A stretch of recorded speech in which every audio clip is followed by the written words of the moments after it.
No Ar. Um programa que mostra, divulga e debate o terceiro setor, dando voz à solidariedade e construindo a cidadania.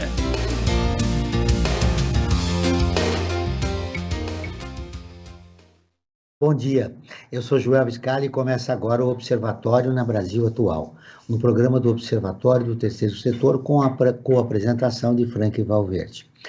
No programa de hoje vamos falar sobre a população LGBTIA+. A pandemia da Covid-19 vem impactando a população LGBTI+, brasileira. De acordo com um relatório do coletivo Vote LGBTI, os 3 maiores efeitos são a piora na saúde mental, afastamento da rede de apoio e ausência da fonte de renda. Para conversar sobre esta questão, nós recebemos hoje, no programa de hoje, o Dimitri Salles, que é advogado, professor universitário e presidente do Conselho Estadual da Defesa dos Direitos da Pessoa Humana do Estado de São Paulo. O Lucas Bugarelli é advogado, antropólogo, pesquisador e diretor do Instituto Matizes. Ele é coordenador do Núcleo de Pesquisas em Gênero e Sexualidade da Comissão de Diversidade Sexual da Ordem dos Advogados do Brasil, a OAB São Paulo. Você vai conferir as notícias do mundo com Alexandre Soares, da Rádio ONU, direto de Nova York, e os destaques do site do Observatório do Terceiro Setor com o jornalista Franklin Valverde. Bom dia, Franklin. Bom dia, Joel, bom dia, Dimitri, bom dia, Lucas, e também você que está em sintonia com o Observatório na Brasil Atual. Bom, neste último fim de semana nós tivemos uma grande passeata no país todo protestando contra o governo federal. Além desse episódio importante, né, já que o campo progressista foi às ruas, né, era um espaço só ocupado pela direita e a extrema-direita. Você tem algum outro destaque, Franklin? Olha, Joel, eu tenho que destacar que ainda repercute, né, um fato que aconteceu no fim de semana passado, que é o Brasil ter atingido mais de 500 mil pessoas mortas por Covid-19. Hoje, quinta-feira, passa-se todo esse tempo aí, mas ainda repercute, né, cada vez crescendo mais o número de pessoas, mais de 500 mil de pessoas mortas em virtude da Covid-19. E muito dessas mortes temos que colocar na conta do governo federal, que não fez a sua lição de casa, como o pessoal diz popularmente, em ter comprado a vacina precocemente, em ter encaminhado esse combate à pandemia. Se eles tivessem feito a lição de casa, como se diz, hoje pelo menos a metade dessas pessoas estariam vivas. Bom dia, Dimitri Salles. Seja bem-vindo novamente ao nosso programa. Bom dia, Joel. Bom dia, Franklin. Bom dia, meu amigo querido Lucas. É um prazer estar novamente aqui no Observatório para a gente conversar um pouco. Dimitri, nós apresentamos aí, nós falamos hoje, o tema do programa é as consequências da pandemia à população LGBTI+. Que políticas públicas para reagir a essa situação? Nós sabemos também que há outras vítimas, as mulheres com a violência doméstica, as crianças e adolescentes com exclusão sociodigital, né? Não pode acompanhar nas escolas. Enfim, há um público específico, aos índios, à população indígena, mas, sobretudo, hoje o nosso tema é a população LGBTI+. Que é necessário para se reagir a esse momento, Dimitri? Bom,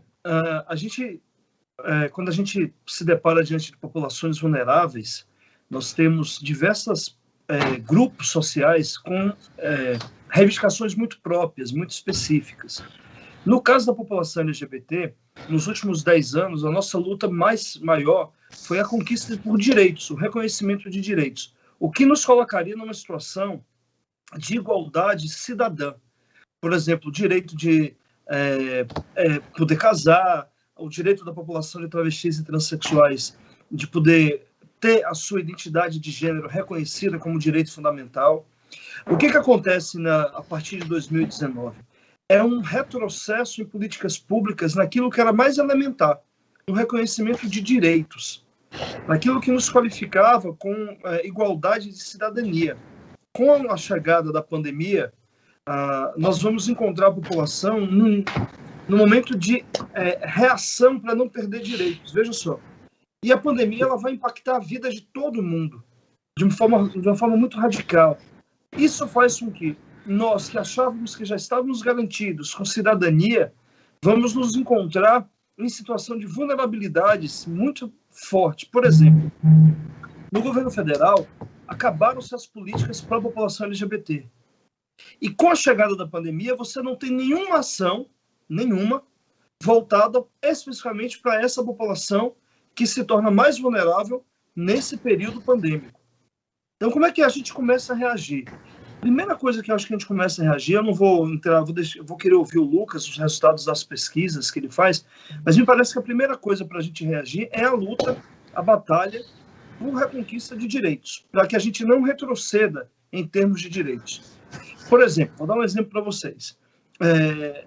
A população de travestis e transexuais constitui a sua identidade, que é uma identidade social, mas é também uma identidade pessoal, política, histórica, né, a partir do gênero que ela se reconhece. Então, não dá para eu pensar uma ação voltada à moradia, voltada ao acolhimento dessa população, se eu não reconhecer as suas singularidades de gênero. Então, é necessário que, primeiro, a gente recupere, aliás, não é nem primeiro, me desculpe, é necessário que, ao mesmo tempo, a gente preserve direitos conquistados, como o direito ao reconhecimento da identidade de gênero, e, ao mesmo tempo, possa olhar para a questão da moradia, para essa população que se empobreceu na pandemia, e que vai ter um agravante, que é a sociedade não reconhece a sua identidade de gênero e, portanto, resulta aí em atos de violência, que são violências simbólicas, ao negar o que a pessoa é, mas também violência direta. Então, a reação para a defesa dos direitos da população LGBT, aliás, a reação para a defesa da população LGBT na pandemia passa, ao mesmo tempo, pelo reconhecimento, pela garantia dos seus direitos. Senão, nós vamos ter aí, Joel, só para terminar, situações em que talvez a gente até consiga espaços públicos de acolhimento para essa população, mas que, ao não respeitar as singularidades dessa população, você não acolhe essas pessoas, você termina expulsando, aumentando ainda mais a vulnerabilidade da população LGBT.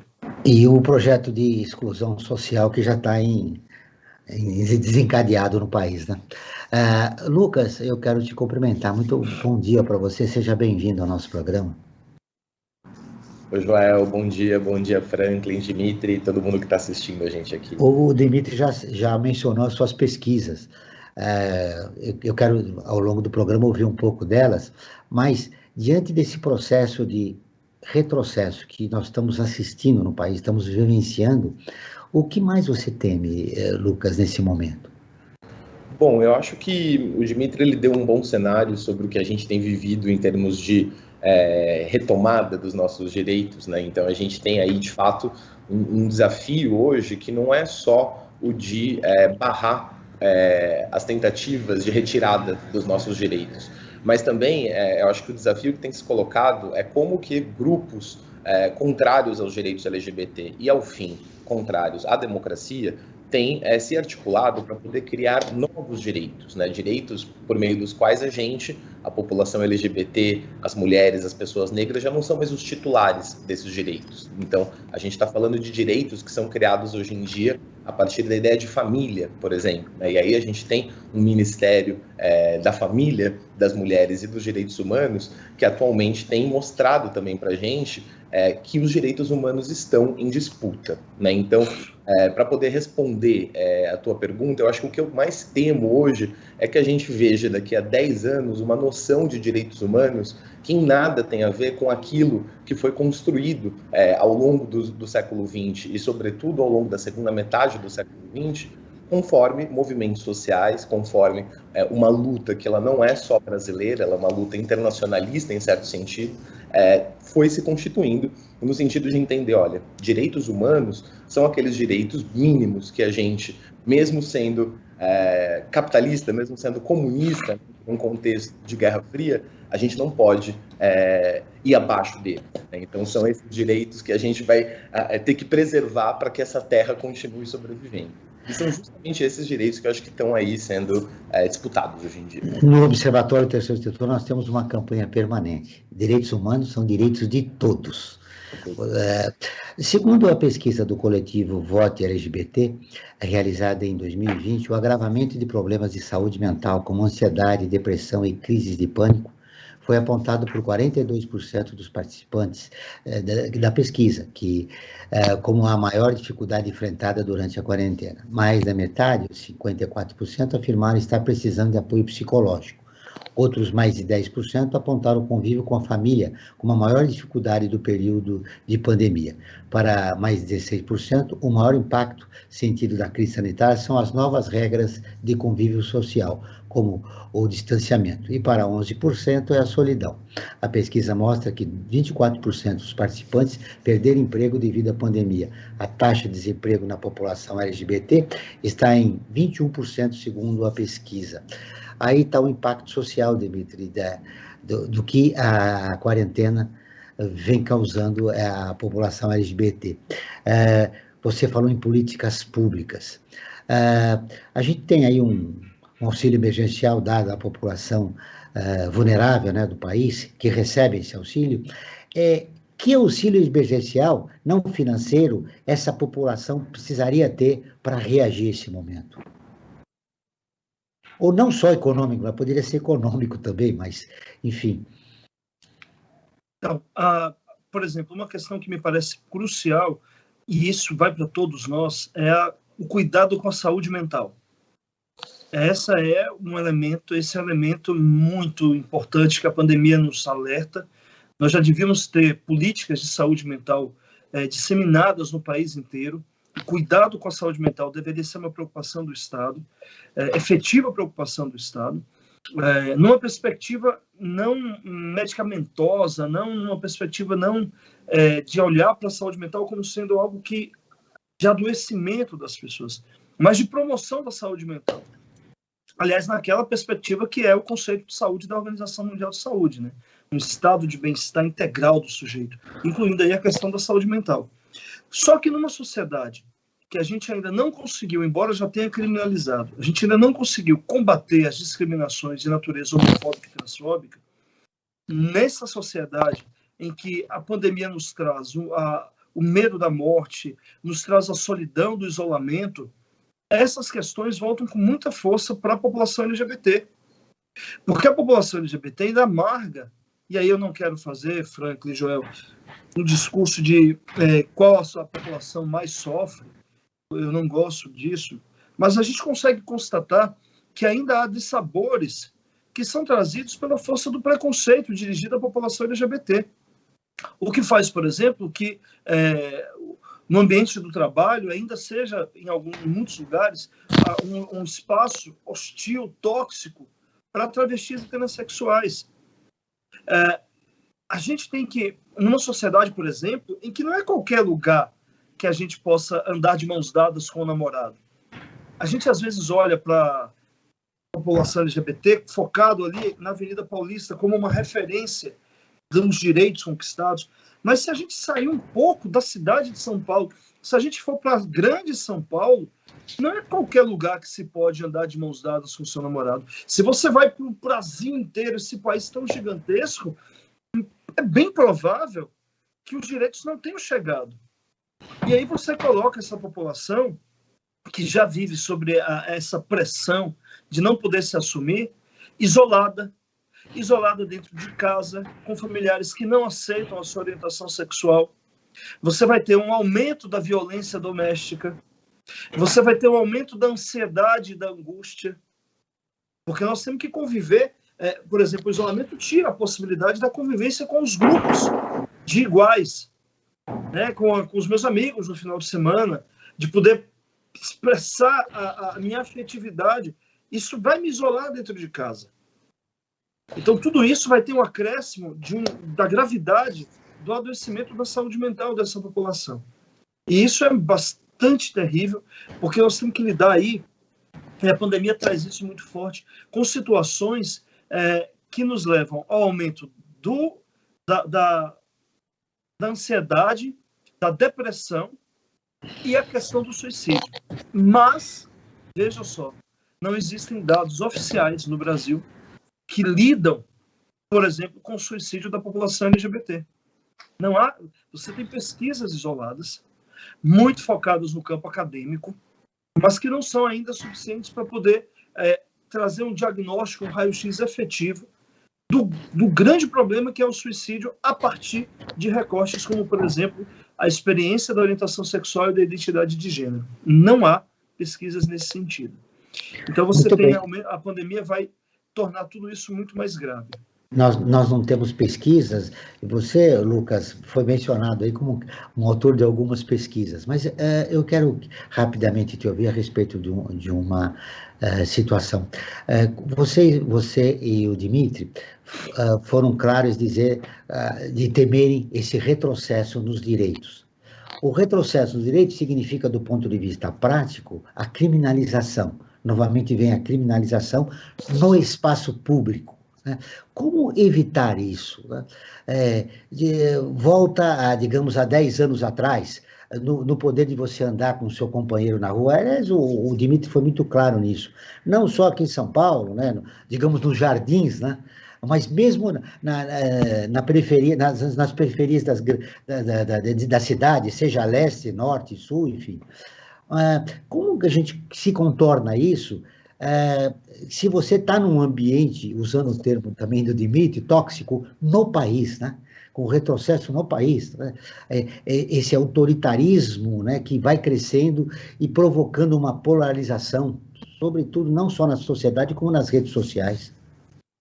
Olha, Joel, eu acho que é interessante, inclusive, a gente pensar essa limitação do acesso a que pessoas LGBTs tiveram até hoje, há uma certa noção de cidadania, Então, acho que quando o Dimitri fala sobre essa capacidade nossa de hoje poder estar às ruas em alguns lugares do Brasil, não em todos ainda, a gente está falando ainda de uma noção de cidadania que ela não funciona para todo mundo da mesma forma, Então, talvez aqui próximo à Avenida Paulista, para uma pessoa LGBT ativar a sua cidadania, a depender da sua raça, a depender de sua camada social, ela vai ter uma facilidade muito maior, a depender da sua própria identidade, a depender da sua própria sigla dentro do LGBT, Porque se ela é gay, se ela é lésbica é uma coisa, se ela é travesti, a coisa já muda um pouco de figura, Então, a gente está falando de várias marcações, sociais mesmo, da diferença.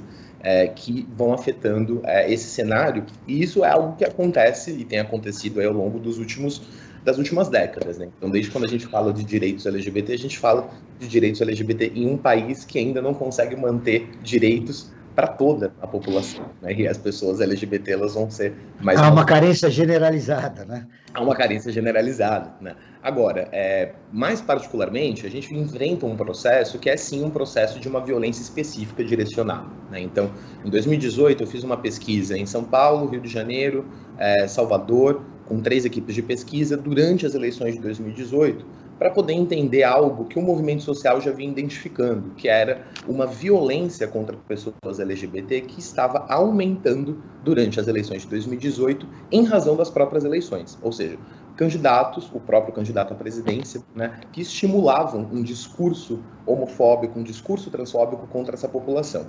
E do ponto de vista de pesquisa, a gente ficou pensando, bom, será que a violência aumentou? Ou será que a notificação em relação a essa violência aumentou? Será que as pessoas hoje em dia falam mais dessa violência ou há uma violência maior acontecendo? E, de fato, havia uma violência maior acontecendo, que não era só maior, mas mais diversificada também.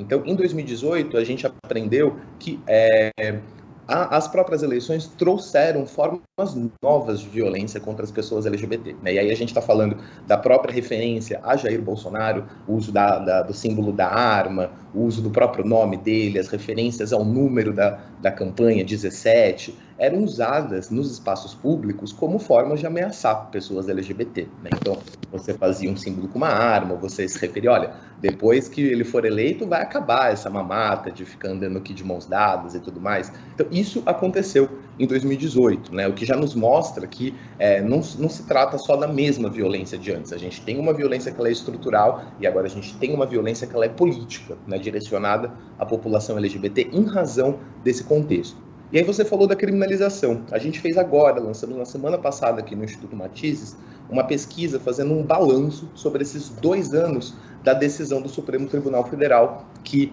comparou a LGBTfobia ao crime de racismo. E aí o que a gente notificou é que essa decisão ela ainda não existe na prática, né? Então, o Supremo ele decidiu pela criminalização, mas ela praticamente ainda não existe na realidade.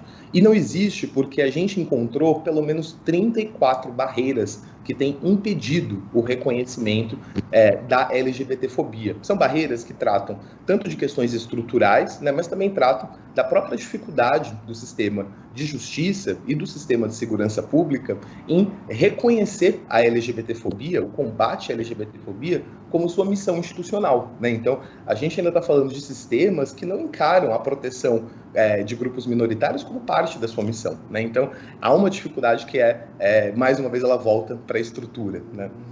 Muito bem, agora nós vamos ouvir a Rádio ONU, que é parceira de conteúdo do Observatório do Terceiro Setor, com a reportagem. O OMS quer a redução das taxas de suicídio em pelo menos 1/3 até 2030. O Alexandre Soares, de Nova York, tem as informações. A Organização Mundial da Saúde, OMS, afirma que o suicídio continua sendo uma das principais causas de morte em todo o mundo. Em 2019, mais de 700 mil pessoas perderam a vida desta forma, uma em cada 100 mortes. O diretor-geral da OMS, Tedros Ghebreyesus, disse que não se pode nem se deve ignorar este problema. Todos os anos, mais pessoas morrem como resultado de suicídio do que HIV, malária, câncer de mama, guerras e homicídios. Segundo Tedros, a atenção à prevenção do suicídio é ainda mais importante agora, depois de muitos meses convivendo com a pandemia e muitos dos fatores de risco, como perda de emprego, stress financeiro e isolamento social, ainda muito presentes. Entre os jovens de 15 a 29 anos, o suicídio foi a quarta causa de morte depois de acidentes de trânsito, tuberculose e violência interpessoal. Atualmente, apenas 38 países têm uma estratégia nacional de prevenção para esta área. A OMS diz que é necessária uma aceleração significativa para cumprir a meta dos Objetivos de Desenvolvimento Sustentável de redução de 1/3 nas taxas globais até 2030. A agência lançou uma nova orientação abrangente com ação em 4 áreas: meios de suicídio, educação dos mídia, capacidades socioemocionais para adolescentes e, por fim, identificação precoce, avaliação, gestão e acompanhamento de qualquer pessoa afetada. Da ONU News em Nova York, Alexandre Soares. Continuamos com o Observatório na Brasil Atual, um programa do Observatório do Terceiro Setor. Estamos falando sobre a população LGBT na pandemia com o Dimitri Salles, que é presidente do Conselho Estadual de Defesa dos Direitos da Pessoa Humana do Estado de São Paulo, e o Lucas Bugaretti, que é antropólogo e pesquisador e diretor do Instituto Matizes. Antes de passar para você, para falar da enquete, Frank, eu quero fazer um questionamento rápido com o Dimitri. Dimitri, eu comecei o programa, a produção me disse que eu errei aqui o nome, quando eu falei a população LGBTQI+. E aí eu vi que vocês usaram só LGBT. Eu falei, bom, eu queria ser completo e acabei cometendo aqui um equívoco. Vamos lá, por que esse LGBTQI+. Você pega, Lucas, ou eu vou? Tanto faz. Vamos lá. Lucas, você. Essa é sempre uma discussão inacabada, e eu gosto que ela seja uma discussão inacabada mesmo. Acho que quando a gente está falando da sigla, a gente está falando de grupos que estão ainda buscando visibilidade, né, e, sobretudo, visibilidade frente ao direito, né, então, frente a um Estado que ainda precisa de sujeitos reconhecíveis, né? Então a gente não pode falar, olha, é aquela galera lá, a gente tem que falar quem são, né? E aí a sigla, ela sempre vira essa disputa. Não existe uma versão oficial do nome da sigla, o que existem são grupos que têm, né, disputado. Então posso usar LGBT, pronto. Eu acho que LGBT é uma versão sintética. LSG, né? O GLS. LGS, aliás, né? LGS. Ampliando, né? Eu com esse cuidado com vocês dois de acrescentar o que, o I, o mais, e acabei errando aqui na sigla. Mas então LGBT, tá ótimo. É que, na verdade, a sigla tenta trazer um recorte, ou pelo menos desenhar a natureza humana, vamos dizer, nesse aspecto da diversidade sexual e das diferenças de gênero. Só que é muito plural. A humanidade, essa coisa do humano, ele é muito complexo, plural. Então, às vezes, a gente vai para mais uma sigla, talvez não é bem em volta. Então, há uma tentativa de identificar os sujeitos que compõem essa comunidade nossa. E eu acrescentando do que o I e o mais, exatamente para compensar especificamente dentro do universo LGBT essas pessoas, né? O que, o I e o mais. Bom, está esclarecido, então eu vou usar o LGBT. Muito bom. Vamos lá, Frank, você com as enquetes, com uma informação importante a respeito da Agenda 2030 da ONU. Vamos lá. Vamos começar pela enquete, né? A enquete que nós fizemos, a cada programa nós fazemos uma enquete relacionada com o tema que nós vamos abordar. E no programa de hoje nós perguntamos: você conhece ou consome o trabalho de artistas LGBTQIA+.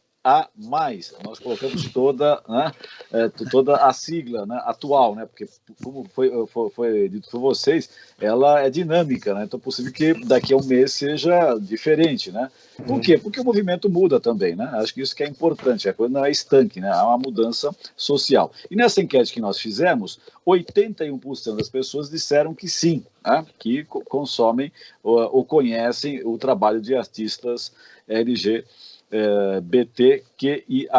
né? E mais também, vamos colocar uma coisa, o importante é o trabalho, não interessa quem fez, né? Eu acho que o trabalho tem que estar sintonizado com o ser humano e com a capacidade de você relacionar-se com as diversidades, né? Seja lá se é LGBTQIA+, seja se for negro, se for indígena, se for branco, o importante é que o trabalho cultural tenha o respeito por todos e todas, né? E todos também atualmente, né? Enfim, isso que é importante que seja colocado. Mas enfim, a enquete mostra que há um consumo bastante significativo e um conhecimento das pessoas. E eu queria também complementar a seguinte questão. Nós temos um canal aberto com todos e todas aqui que nos acompanham nos nossos programas aqui na Rádio Brasil Atual, que é através de um número exclusivo no WhatsApp. E eu peço que quem queira enviar uma sugestão de pauta, fazer uma crítica, uma sugestão, ou até um elogio também, né? Como eu brinco, a gente também gosta de receber elogios, né? Esse número está aí para isso. O prefixo 11 aqui de São Paulo, 98851-2317. Repito, 11 98851-2317. E eu queria aproveitar, Joel, se você me permite, fazer lançar aqui uma questão, aliás, a questão é uma provocação, mas uma provocação positiva, né? Nós temos aí à frente do Ministério da Mulher, da Família e dos Direitos Humanos, a senhora Damares Alves, né? Que tem uns posicionamentos extremamente polêmicos, né, para dizer o mínimo. Então eu gostaria que tanto o Dimitri como o Lucas analisassem qual é a dimensão, desculpa a expressão para quem nos está ouvindo, do estrago feito por essa senhora à frente desse ministério que deveria ser da mulher, da família e dos direitos humanos. Às vezes os direitos humanos, às vezes é o que é mais esquecido dentro da pasta da dona Damares. Lucas. Antes que você responda, Lucas, eu queria fazer um comentário a respeito da enquete que o Frank fez, que eu acho que é importante. Você consome a arte, quer dizer, consome da população LGBT. Agora, entre consumidor e consciência, ser cidadão consciente e respeitar essa população, acho que há um espaço muito grande e durante o programa vocês vão estar afirmando isso, né? Eu consumo o trabalho que o Lucas faz como um artista, como um pintor, mas eu respeito ele, a escolha que ele fez sobre a sua orientação sexual, é uma coisa muito diferente, né, que é importante esclarecer também da nossa enquete. Uma outra coisa a respeito da matéria da ONU, que nós apresentamos o suicídio, que a ONU quer até 2030 reduzir esse número. E aí o Dimitri lançou um desafio para você, viu, Lucas? Que é, desses suicídios que acontecem no mundo, pelo menos aqui no Brasil, qual é a da população LGBT? Tá aí os dois comentários que eu gostaria de fazer, porque me veio à mente, quando eu estava ouvindo a matéria, a observação que o Dimitri fez. Mas em relação à colocação do Franklin, Lucas, eu gostaria de te ouvir. Bacana, eu vou até aproveitar a tua deixa sobre o caso dos suicídios, porque me parece que essa tem sido uma das diversas ações feitas hoje em dia pelo Ministério, no sentido de reverter aquilo que a gente entendia até então por um sistema de garantia de direitos, né? Então, O que a gente tem hoje no Ministério é não só uma mudança de posicionamento, o que a gente tem hoje é a tomada de forças e de grupos que há algum tempo, né, algumas décadas, têm se organizado e que hoje em dia conseguem encontrar no meio do Ministério da Mulher, da Família e dos Direitos Humanos uma espécie de caixa de ressonância de suas ideias, né? Então, a ministra Damares Alves, particularmente, ela não é uma figura desconhecida dos meios políticos cristãos, né? Talvez ela seja um pouco desconhecida para a gente, que a conheceu aí em 2019, mas ela já é bastante conhecida de grupos, sobretudo de inserção política, de lobby cristão no Congresso, né, e no Supremo Tribunal Federal. Então já são grupos que têm atuado na defesa da liberdade religiosa, na defesa dos direitos indígenas, mas a partir de perspectivas das quais a gente discorda bastante, né? E o suicídio é uma das questões interessantes quando a gente fala disso, porque a ministra Damares, ela entende que o suicídio de pessoas LGBT hoje, e de adolescentes LGBT sobretudo, é causado em razão da própria existência dessas pessoas como pessoas LGBT, né? Então, existe um posicionamento do Ministério de que pessoas LGBT jovens se matam ou tentam se matar porque eles são LGBT, e não porque existe uma sociedade que não reconhece que essas pessoas são LGBT, né? Então, é algo um pouco mais sutil do que simplesmente você ser contra pessoas LGBT, porque, ao fim e ao cabo, o Ministério não tem esse posicionamento claro e aberto de ser contra essas pessoas. Ele diz que é a favor, e aí, para ele poder ajudar essas pessoas, ele cria políticas que em nada têm a ver, tanto com o rigor científico que tem pautado as políticas públicas, como com a própria voz dos movimentos sociais que tem se articulado nessas questões. E aí, talvez um dos exemplos mais claros hoje seja o projeto de abstinência sexual que tem sido implementado ou tentado pelo Ministério como uma forma de reduzir a gravidez precoce entre crianças e adolescentes. Uma gravidez precoce que ela acontece no Brasil, a gente sabe disso. O Brasil ele responde por índices ainda alarmantes de gravidez precoce. Mas tanto a Organização Mundial da Saúde, como movimentos sociais, como a sociedade civil, tem há muito tempo se posicionado pela autonomia das crianças e dos adolescentes para poder fazer decisões conscientes a partir de educação. Então a gente precisa educar essas crianças, esses adolescentes, e aí a gente está falando de educação sexual também, que é uma questão que tem sido bastante enfrentada por esse ministério, né? E esse tem sido o caminho. Então o caminho da abstinência, ele vai numa toada completamente diferente, e mais do que diferente, uma toada que ela não é laica, né? Ela é orientada por princípios religiosos e não pelo princípio laicista do Estado, que deveria reger esse tipo de política, né? Muito bem, Dimitri. Então, o Lucas foi preciso aí. Eu queria só comentar algumas coisas. É que a ministra Damares, ela extinguiu toda a política voltada à questão LGBT. E o que ela não conseguiu exterminar, ela tirou a autonomia dos movimentos sociais. Por exemplo, nós tínhamos uma coordenação efetiva que pensava de forma intersetorial a atuação do Ministério dos Direitos Humanos nas questões ligadas à diversidade sexual e de gênero. Essa coordenação permanece, mas absolutamente esvaziada. Ela não tem nenhuma capacidade de interação, nenhuma. Havia um Conselho Nacional que ainda existe, mas reduzido, tendo maioria, a sua composição, a maioria do governo. Não é mais um conselho paritário entre governo e sociedade civil. Então, o que a ministra Damares manteve é apenas aquilo para apresentar internacionalmente, para dizer que não existe, a política está aqui e dá alguma satisfação. Na prática, ela vem empreendendo esforços, como o Lucas bem colocou, no sentido dessa política de abstinência sexual como uma política de Estado, uma política que, no fundo, não reconhece a população LGBT a partir da sua própria experiência enquanto sujeito de direito, e ela passa a se empenhar, melhor dizendo, no sentido de fortalecer ações que são contrárias a qualquer reconhecimento de qualquer cidadania LGBT. Ou seja, ao mesmo tempo que ela esvazia o que existia, ela empreende esforços que são contrários ao reconhecimento da nossa cidadania. O resultado disso é o pior possível.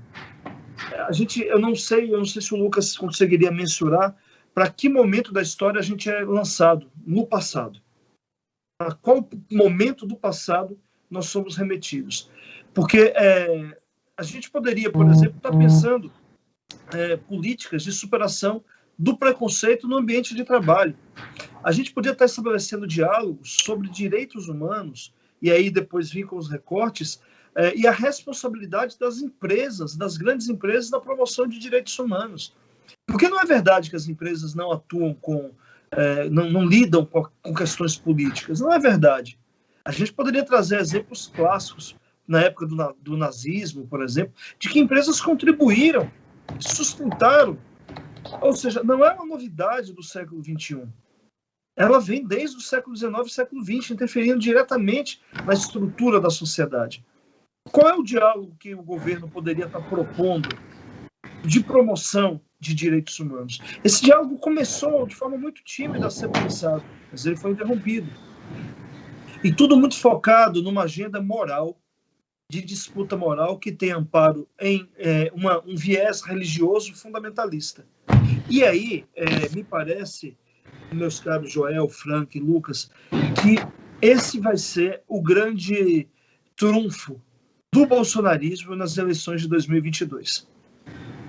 Quando você tem, por exemplo, projetos como a Escola Sem Partido, que aparentemente tenta trazer uma ideia de uma escola plural, ou uma escola que não se filia a nenhum tipo de ideologia, por trás desse projeto, você tem iniciativas que são absolutamente violentas, porque define qual é, entre aspas, o partido, não partido político, mas qual é a bandeira do qual não se pode falar.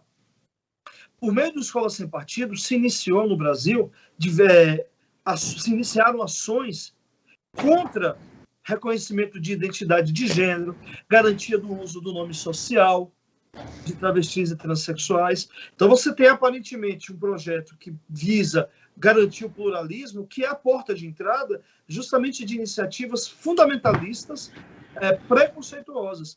Qual é a novidade agora? O tal do projeto do Eu Escolhi Esperar, que, aliás, diga-se de passagem, é objeto de grande controvérsia na Câmara de Vereadores de São Paulo. Há 2 semanas eu participei de uma audiência pública para discutir esse projeto. E o discurso, ele é uníssono dos favoráveis, não tem nada de religioso. Quando toda a base, o texto não fala de religião, mas toda a construção desse projeto tem como pressuposto valores religiosos, como, por exemplo, o celibato. Celibato como, por entre os exemplo, jovens. a manutenção da virgindade. E isso está sendo apresentado como uma política pública. Vocês pensem, é o Estado se comprometendo com a vida sexual do sujeito. Não numa perspectiva, por exemplo, da prevenção de doenças sexualmente transmissíveis, não numa perspectiva de evitar gravidez precoces, porque tudo isso faz parte da agenda do Estado. Nem no tempo da da agenda ditadura, da promoção da cidadania, da promoção de direitos. Nem no tempo da ditadura nós tínhamos isso, não, Dimitri? Pois é. Então, me parece que o esvaziamento de determinadas bandeiras do bolsonarismo, como, por exemplo, uma agenda liberal, Bolsonaro ainda vai tentar isso. Por isso, a proposta de quebrar da autorização da venda da Eletrobras para ser vendida no começo do ano que vem, para dizer que é um governo liberal. Mas o desastre econômico é evidente. A outra bandeira, que era a combate à corrupção, ela se limita apenas na narrativa. O Bolsonaro fala todo o tempo, nós acabamos a corrupção no Brasil, mas isso se limita na narrativa. Basta você olhar para a família dele, para os filhos dele, que cai qualquer possibilidade de sustentar o discurso de que o Bolsonaro acabou com a corrupção. Qual é o pilar que vai ser motivador, que vai aglutinar a base eleitoral do Bolsonaro? O pilar moral. E se a gente perceber, e aí a gente pode até olhar para os moralistas, os ministros que são intocáveis no governo Bolsonaro, que ninguém critica, que está ainda colocado dentro de uma redoma, é a ministra Tereza, da questão rural, que lida com os ruralistas, o Ricardo Salles, com o meio ambiente, e a ministra Damares. Mesmo o Ernesto Araújo caiu. O Von Traub caiu. Ou seja, esses ministros serão aqueles que vão sustentar a campanha eleitoral do Bolsonaro. Só que no caso do Ricardo Salles, a gente sabe o resultado. e tem um aumento do desmate da Amazônia. No caso da ministra Damares, o resultado ele não é tão evidente, ele não é tão mensurável.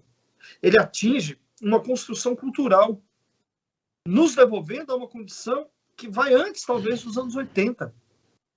Porque nos anos 80 ainda havia a luta, ali o princípio da luta do movimento LGBT. É uma situação de maior gravidade.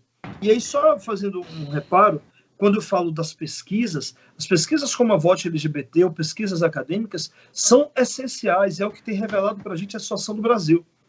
O que não existe são dados oficiais.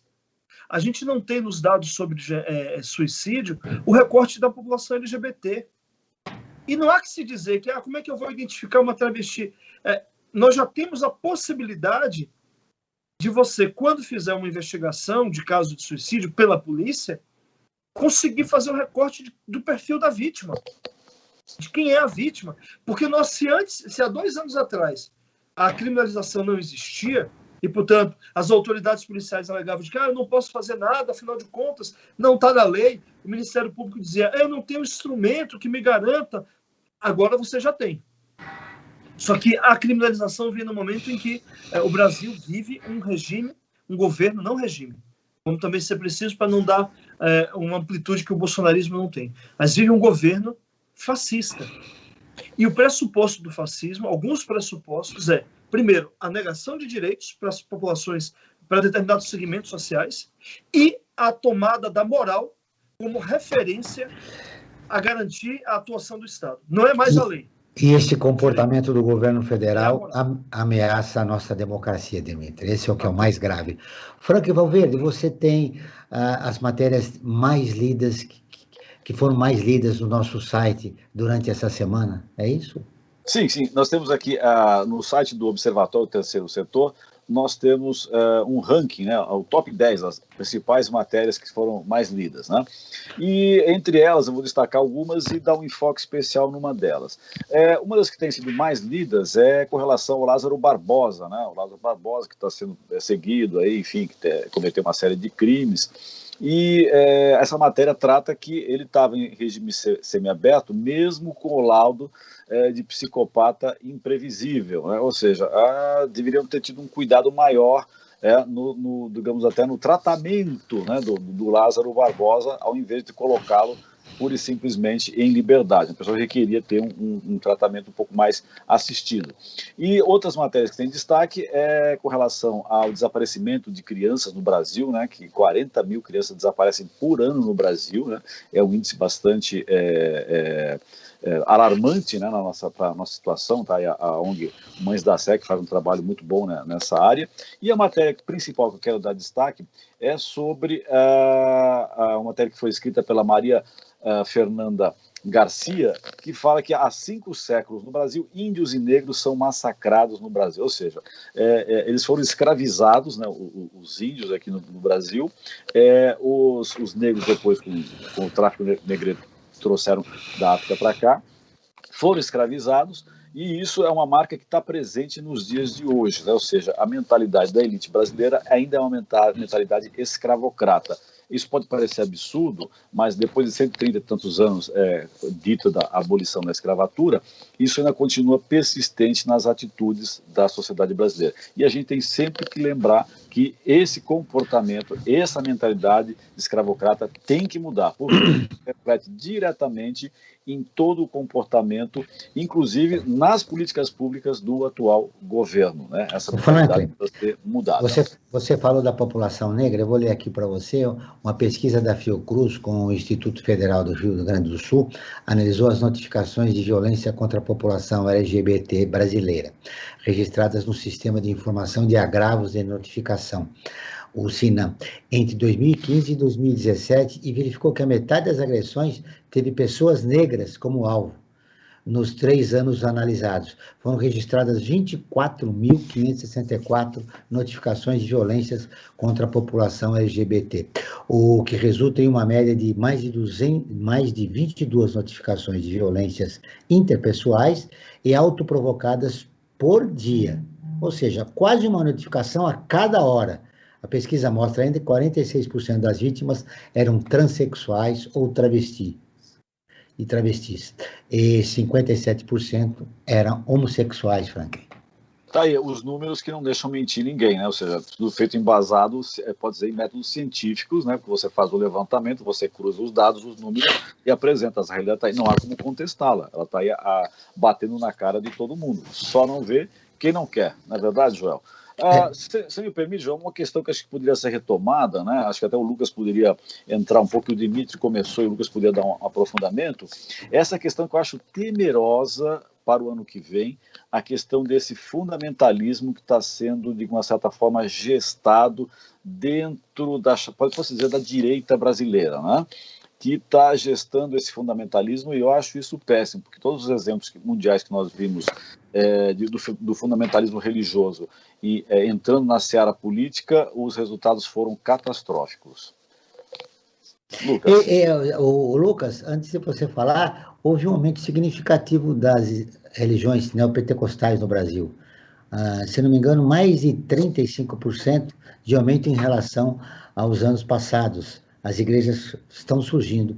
Elas contribuíram para esse preconceito em relação à população LGBT aumentar? Olha, é interessante isso. Hoje a minha pesquisa de doutorado tem tratado da circulação da ideologia de gênero no Brasil, né? E o que a gente retoma, estudando também documentos e fazendo entrevistas com pessoas que foram responsáveis por trazer noções como essas, a de ideologia de gênero para o Brasil, a gente sabe que existe sim uma participação bastante significativa de denominações evangélicas, mas não apenas, né? Existe também ainda uma participação muito forte, mas talvez menos visível, da própria Igreja Católica nisso, né, da instituição católica. Então a gente pode ter, por muitas vezes, uma noção de que foi-se o tempo em que a Igreja Católica tinha pretensões políticas, tinha pretensões de envolvimento com o Estado, mas não é bem assim, né? A gente sabe que a Igreja Católica hoje no Brasil cumpre um papel tão ativo quanto o de figuras políticas evangélicas como R.R. Soares, como os grandes pastores, né, conhecidos pelo seu discurso de ódio contra a população LGBT, mas a gente não vê os arcebispos, os bispos, fazendo esse mesmo tipo de pregação na TV, nos canais de comunicação. É uma atuação um pouco mais velada, né? Então, isso se dá por meio de notas da CNBB, da Conferência Nacional de Bispos, né? A gente vê isso acontecendo por uma série de outros mecanismos que nos dá a entender que o que existe hoje não é apenas grupos evangélicos que têm aumentado e com isso trazido um discurso de ódio contra a população LGBT, mas uma forma cristã que tem se articulado, né, inclusive chegando até estratos espíritas, como o kardecismo,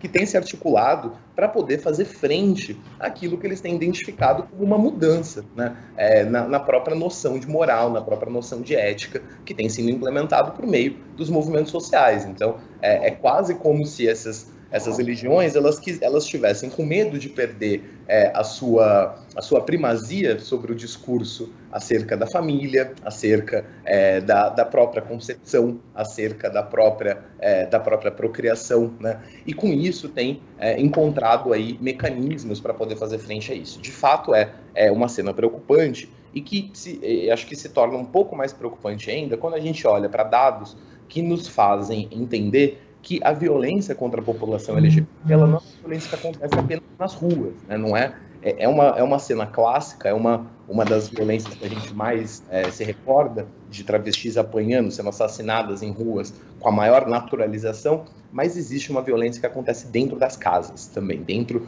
dos lares, né? Aquele lar que a gente muitas vezes reconhece como acolhimento, né? A gente tem essa noção de família como acolhimento, como afeto, mas não bem para pessoas... É geradora também de violência doméstica, né? Uma série de violências domésticas, e que nesse discurso, né? E aí eu acho que essa talvez seja a minha maior preocupação com o momento hoje, o que esse discurso religioso fundamentalista tem feito é, de certo modo, tirar do Estado a responsabilidade, né, de proteger pessoas LGBT, de proteger meninas, adolescentes, e colocar para a família, né?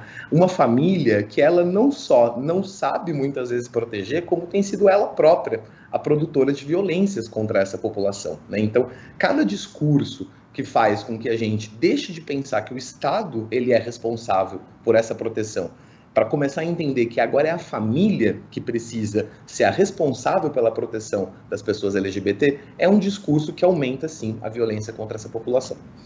Ô Lucas, Dimitri, a conversa com vocês é sempre muito boa, principalmente com o Dimitri, que já voltou várias vezes. Só temos 10 minutos, eu tinha tantas perguntas para vocês ainda, mas eu queria que você... Ô Franklin, com esses 10 minutos, você já quer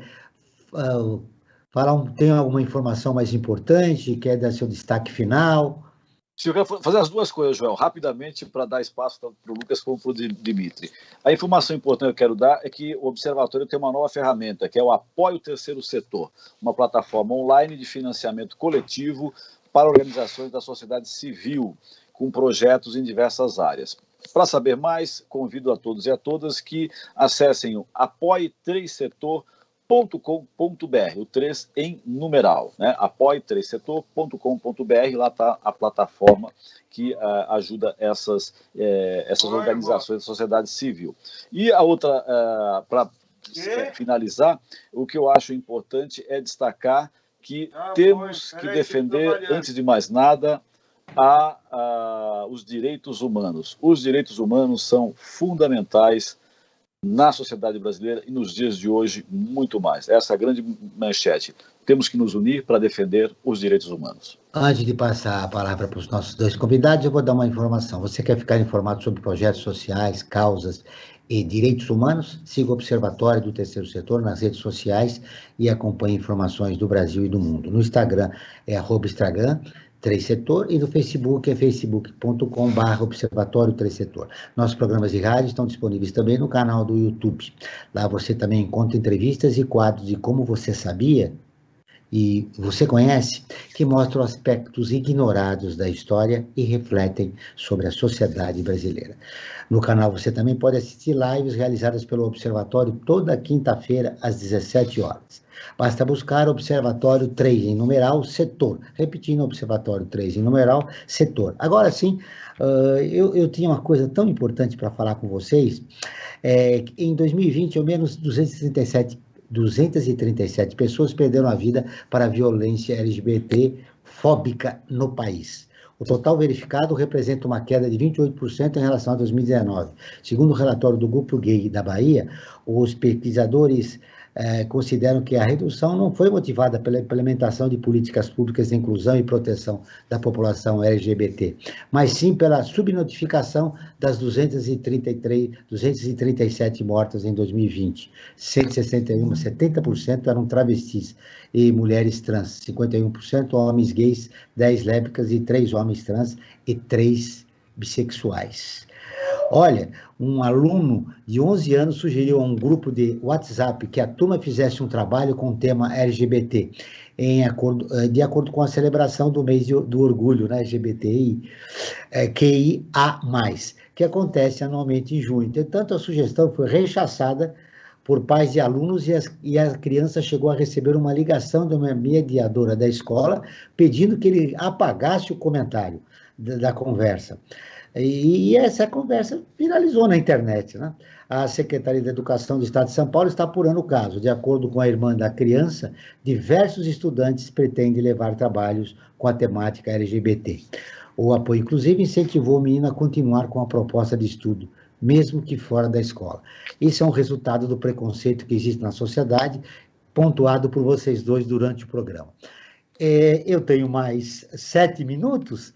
E eu, dividindo, assim, religiosamente, para cada um, 3 minutos para cada um, para me fechar o programa. Que mais importante, Lucas, você gostaria de deixar registrado no nosso programa, que infelizmente eu não consegui, nem eu, nem o Franco conseguimos perguntar, e você acha importante deixar claro para os nossos ouvintes?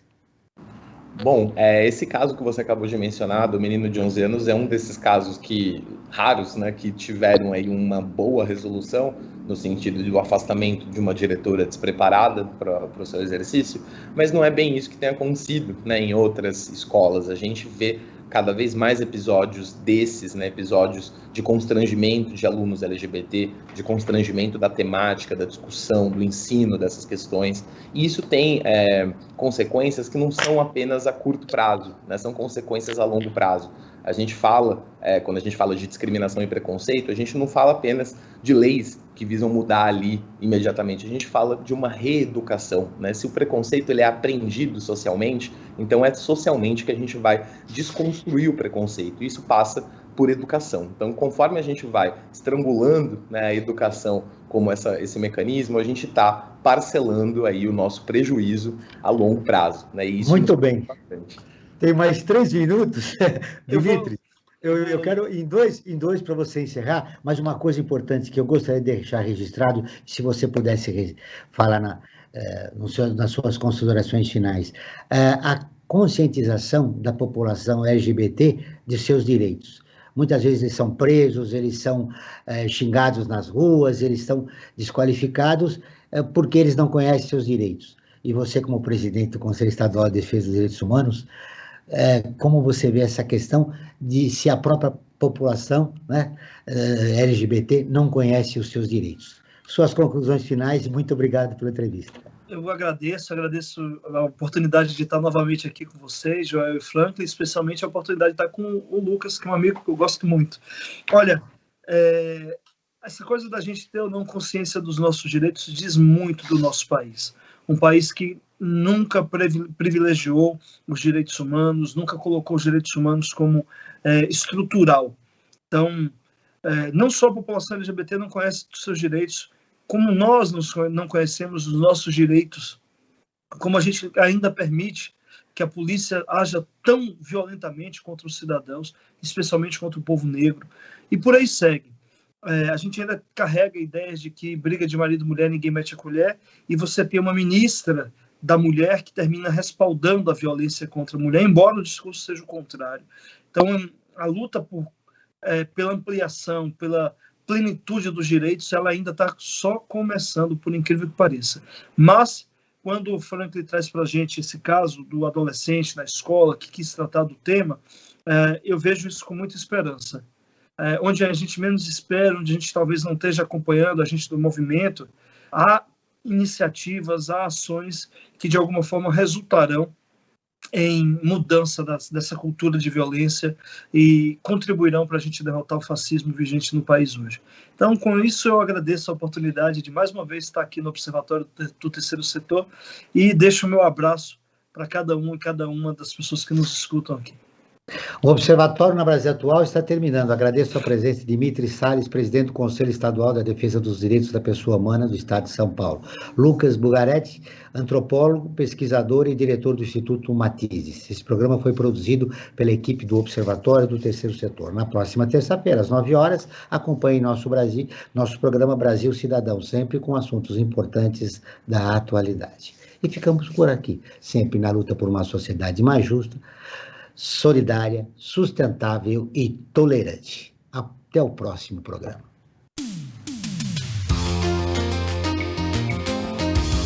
Você ouviu na Brasil Atual mais uma edição do Observatório do Terceiro Setor, sempre na luta por uma sociedade mais justa, solidária, sustentável e tolerante. Observatório do Terceiro Setor, o olhar da cidadania.